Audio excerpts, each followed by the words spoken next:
Друзья, сегодня 25 марта, и мы с вами прогуляемся по Нижнему озеру, самому живописному месту Калининграда.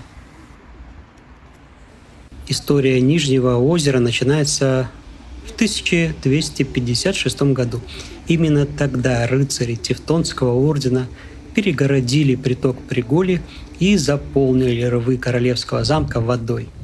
Название закрепилось за водоемом как замковый пруд. Долгое время на нем располагалась мельница, и пруд назывался еще Мельничным. Примерно в 70-х годах прошлого века озеро привели в порядок, почистили, облагородили набережную. По словам старожилов, на Нижнем даже купались. 30 лет назад было очень много лебедей на озере. До 2018 года озеро, а именно так в народе стали называть пруд, особых работ по благоустройству не проводилось. Однако к чемпионату мира 2018 года половину набережной отремонтировали и облагородили.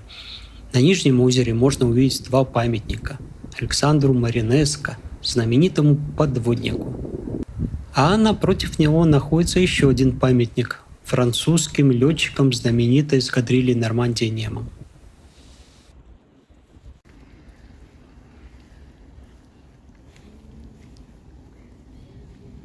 А это нововведение – кормушки для водоплавающих. За 40 рублей можно получить порцию корма, совершенно безвредного для птиц. Всякие булки, которые мы им кидаем, опасны для птиц.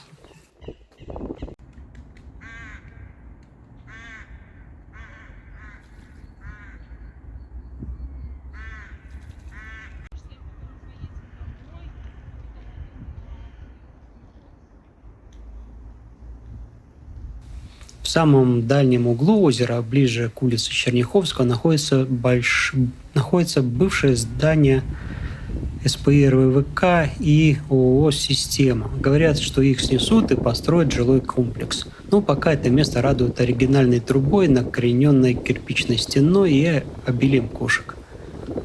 Один из исторических объектов на Нижнем озере – каскады. Они появились 100 лет назад, долгое время после войны были заброшены. Несколько лет назад приведены в порядок. Надеюсь, их не бросят, и они не зарастут тиной. Друзья, вот такое небольшое путешествие по Нижнему озеру мы с вами совершили. Всем до новых встреч на канале.